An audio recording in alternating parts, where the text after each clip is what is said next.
This is the Morning Sports Desk for Monday, July 31st.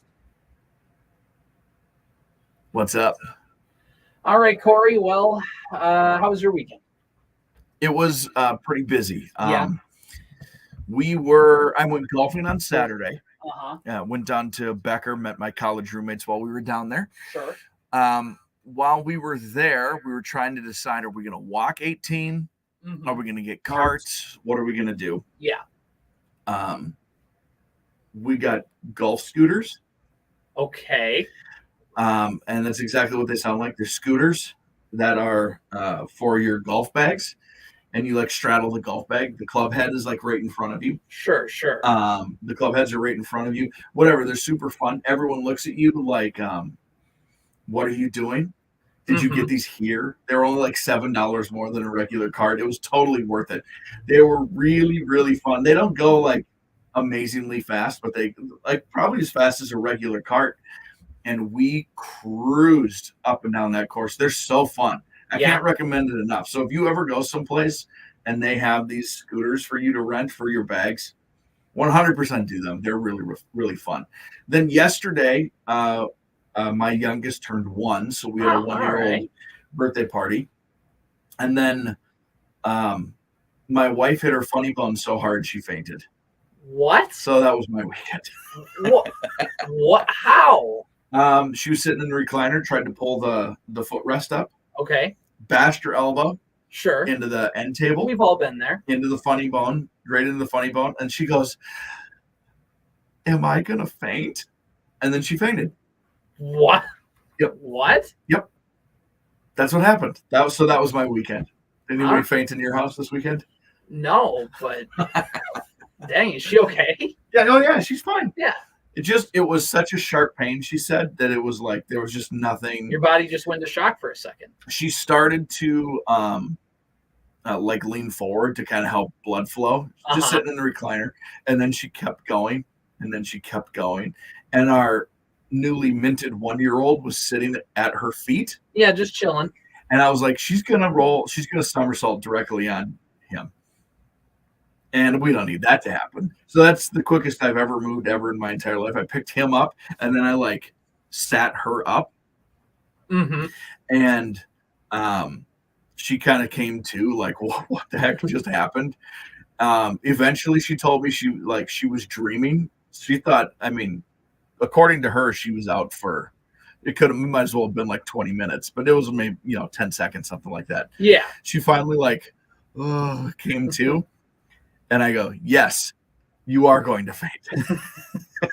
Can confirm. It was wild. I've never seen that before. And apparently that's a thing that like the pain was such a sharp pain that she just felt her blood pressure drop and there was nothing she could do. Yeah, it sounds sciencey enough to be true. Out she goes. Yeah, well, I'm glad everybody's okay. Jeez. That's a pretty darn good story though. Yeah, that was my weekend. All right. Well, I don't think I have anything that tops that. That's good because if you had anything that topped hitting your funny bone and fainting, someone would be in the hospital, I think. Yeah. No, we don't need that. So the Twins, Corey, get swept by the Royals over the weekend. They've now lost 5 in a row after winning 4 in a row. They no longer have the best record in baseball since the All-Star break. Right. They still, though, have a half-game lead in the American League Central because I believe Cleveland split in a series with the Gardos. Yep. Or the Gardos split in a 4-game series with the White Sox over the weekend. Yep. So Twins still in first place. The series is bad. There's a couple ways to look at it. One is just the continued, things that have always gone wrong for the Twins team, and now the pitching's regressing a little bit. Duran giving up a walk-off grand slam to Bobby Witt Jr. That'll do it. There are a few things we can talk about. There's also the other side of the coin, which is, Atlanta did get swept by Oakland in Oakland earlier in the season. Sure. Kansas City also was they were the last team in baseball to win 3 games in a row. They accomplished that feat yesterday for the first time this season. Right. There's that aspect of it. I think it probably just rolls into this next thing, kind of projecting forward Does this change your view of the Twins' deadline approach? Do you think that they shouldn't buy any pieces at all and rather sell pieces at the deadline and just cross your fingers and hope you still make the playoffs? Well, I would like to address one thing you said, and that Atlanta got swept by Oakland at some point during the season. I think it was in late April, early May. And what is Atlanta's record? Are they still the best team in baseball? They're up there. Mm-hmm. So that one I'm willing to take with a grain of salt. Yeah. It was the end of April. They're like, not even a month into the season, right? Mm-hmm. They're just mere weeks into the season, and you lose to Oakland, and now you're one of the best teams in baseball. I'm willing to take that one. Like, okay, they're trying to figure out this whole thing. Yeah. Losing to Kansas City is problematic like this, but also right on par for what they've done all season. They're a 500 baseball team. And what do 500 teams do after winning 4 in a row? They lose 4 in a row. In this case, 5. Oh, and in this case, 5. And they were in Kansas City. Yeah. 500 teams do not win on the road. Yeah. They just don't. These are all glass half full, obviously, perspectives. To answer your question, though, to get to that, no, man, they got to buy. They have fully committed to this team being relevant now. Mm-hmm. We'll keep coming back to this. 2 off seasons ago, they give Byron Buxton a lot of money. Mm-hmm. This past off season, they give Carlos Correa a bunch of money. They've done everything they can to solidify their starting pitching, which by all accounts I think was good again yesterday, right? 2-1 final score. Yeah, Kenta threw about 5 or 6 innings, 2 runs. Bullpen did a decent job, but yeah. They have committed to this team for this year and the next year and the next. This is a 3-year commitment to being good. So they have to try to figure out a way to be good. They just have to. I agree with you. I mean, I think there's a lot of people on social media who want to play armchair general manager, and they want to pretend like, if I'm slicing and dicing, if I'm franchise mode on MLB The Show, this is how I'm doing it. You got to trade Sonny Gray because he's not going to come back. Maybe even trade Kenta Maeda because he's not coming back next year. You got to look at all these options, and you just got to deal a bunch of guys. And hey, it's the AL Central. You'll still probably make the playoffs, and then you get to kind of add some pieces. And look, I get that from a theoretical standpoint, and it's not necessarily wrong. But it's like you said, this team invested in this core. They got to push forward and win. Mm-hmm. And also, it's just these are human beings in a little bit. It's not like you're playing franchise mode on Madden and you can just trade your team's starting quarterback for 4 first-round draft picks and build your franchise. In the real world, people get upset and fan outcry and things, and that all is an impact. And just the clubhouse morale, they can't afford to just, hey, we believe in this team. We think you can win. By the way, the all-star pitcher that we have, we traded him. Kenta Maeda having a nice resurgence. We traded him too. But we still think you guys can win, despite the fact that we're getting rid of the key pieces of this team. And I think the thing about this Twins deadline approach was the same last week, and it's the same this week. Mm-hmm. You don't need to go like you did last year and go get a starting pitcher, and you don't need to go get a big-time reliever. You just need to kind of like supplementary, mm-hmm. because it's kind of it's having your cake and eating it too a little bit. Of get a right-handed bat that can crush lefties, because the Twins had, against the left-handed pitcher, 8 of the 9 hitters were right-handed, and the 1 run came across on 1 swing from a left-handed hitter in Matt Wallner. The Twins have been atrocious against left-handed pitching this season. Right. So you need to go get a right-handed bat that can mash lefties. You also need to just get an extra bullpen arm or 2. And it's not like you need to go out and make a Jorge Lopez-like trade where you got to trade for somebody in the back end of your bullpen to be like that Duran complement. Just trade guys who are competent. Mm-hmm. Get a Michael Fulmer. It doesn't have to be Michael Fulmer, but a Michael Fulmer type. That has been kind of the thing. Like Brian Floro, I know he had a decent enough Twins debut. He hasn't been spectacular, but he's been fine. Right. And that's it. Guys who basically kick Pagan and Moran down the hierarchy to as bottom as you can go, mm-hmm. and just kind of have guys in the middle. That's how the Twins have to attack this deadline. And interestingly enough, maybe the Twins get 2 right-handed bats. I don't know, because it's just been atrocious. And maybe you assume Royce Lewis comes back and that helps some things out, but he's not coming back for a couple more weeks still. Right. So you have to kind of go with what you have on the ground right now. There was a piece yesterday by Dan Hayes of The Athletic, and he's pretty plugged in to where the Twins are. He's got a pretty good pulse on that. Yeah. A lot of people have been calling about Gray and Maeda, and for the most part, the Twins have said no. Like, we're going to have to be blown away. Like, you're going to have to give us, like, your top prospect for Sonny Gray. Like, they're not willing to trade those starting pitchers, but they have been getting a lot of calls on guys like Matt Wallner, Trevor Larnach, Max Kepler. There's a good chance one of those three guys is traded. Joey Gallo probably too, but he's more of like a throw-in piece. Well, there's that glut, right? There's that glut of left-handed bats for a corner outfield spot. They've got a million of them, and you mentioned Lewis. Kirilloff just went on the DL, but he can run around in the outfield. If that right-handed bat is what we think makes the difference.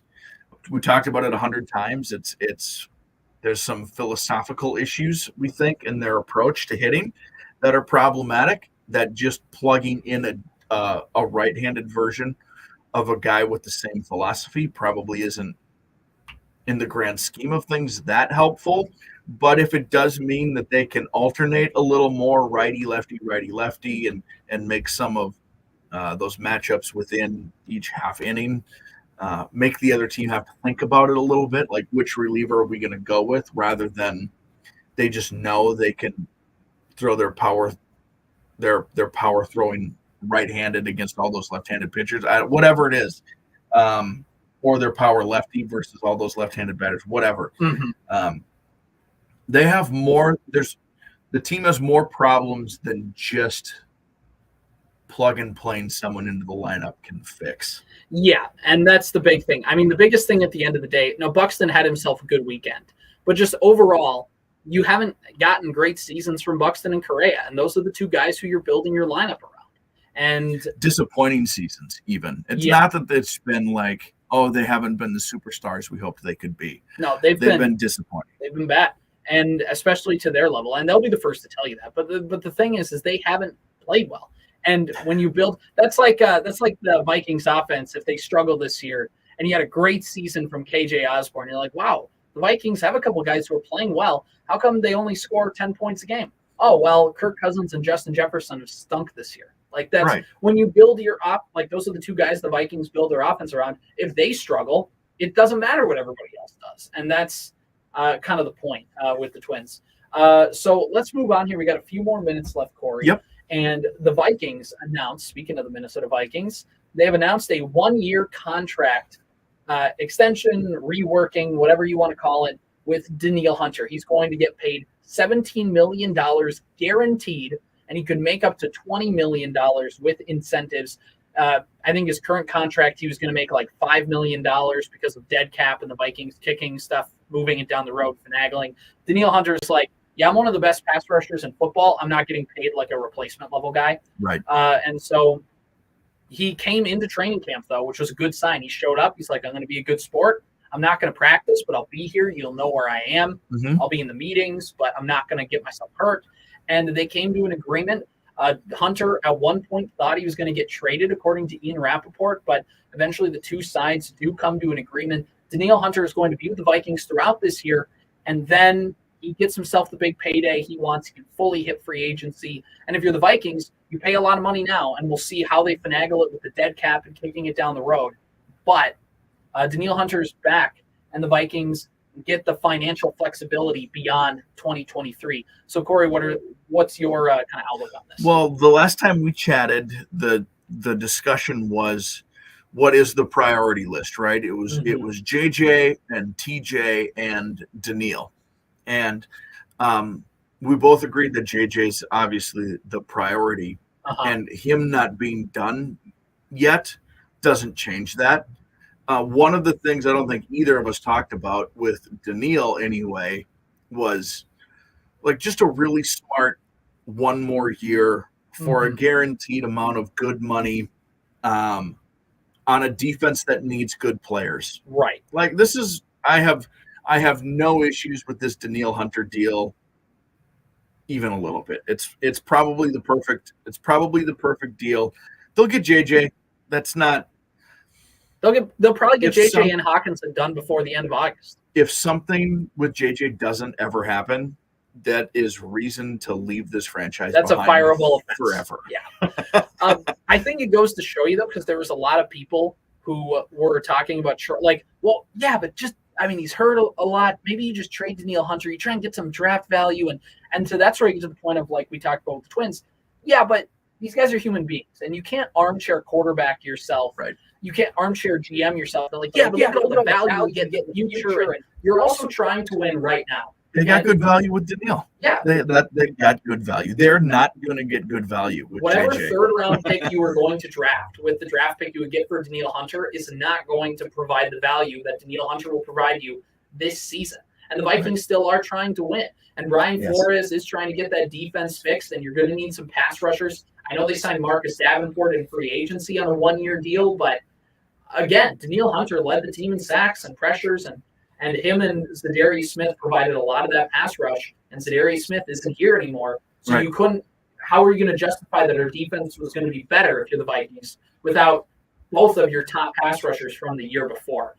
So I think this is just kind of a move that they had to make. Now, what's interesting is next year, because this is likely, and we've been saying that maybe for the last couple of years, this is likely Danielle Hunter's last year with the Minnesota Vikings.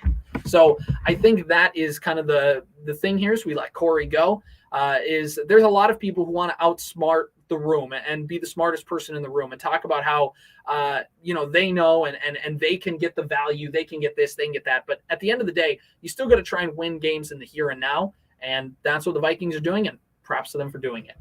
This has been the Morning Sports Desk for Monday, July 31st.